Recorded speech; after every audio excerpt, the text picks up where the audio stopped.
Cacio e Pepe pasta seems to be on all the Italian restaurant menus. Well, I'm going to take that recipe, put a little twist on it. We're going to throw it on a pizza dough off the grill. Let's get cooking with style.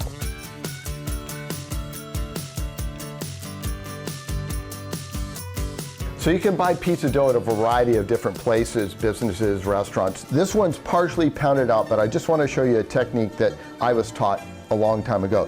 You want to push on the edges and then come up the middle like that.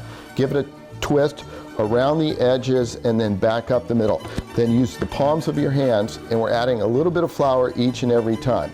Flip it over and do the same on this side. All right, this one's ready to go on the grill. Let's fold it up and head out there.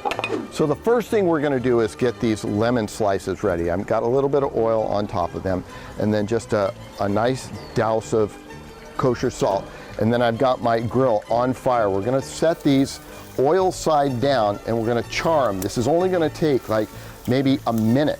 So we'll get these down and then close the lid, and then in like a minute and a half, the magic will all happen. All right, let's take a look and see what we've got here. Now, we are looking for a char, so it's okay if they look a little overly done, but I'll tell you what, though, this is really going to taste good on top of those slices of pizza. Let's get this off and we'll put it all together. So the trick to doing this is having one side of the grill on an indirect heat and one going at a medium-high heat.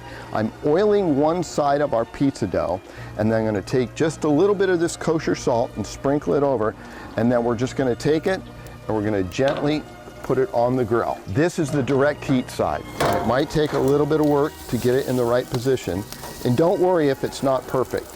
That's okay. So we're going to let that grill for just a minute or two. We'll put the lid down to cook.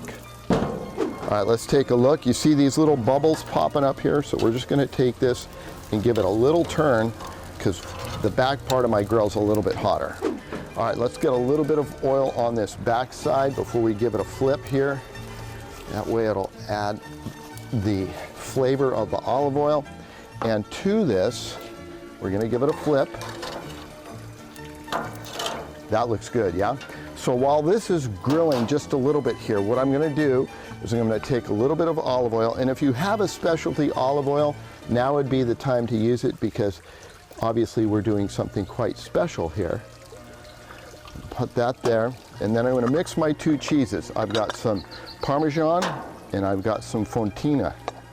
I'm going to take this and we're going to mix these together, and that's going to go over the top of my pizza like so. And there's no really rhyme or reason. It doesn't have to be perfect. And you can't have Cacio e Pepe pizza without the pepe. So this is the coarse ground pepper. You see how nice and coarse that is? I'm going to sprinkle that over the top. And of course, this is when you decide how peppery you want it. This is the direct heat side. We're going to move it to the indirect heat side. Put the lid down. All right, let's take a look at things. We're going to give this pizza a little turn because we've got the indirect heat here. And now we're just going to put these lemon slices that have been charred on top. And this should be done in about another, say, 7-8 minutes.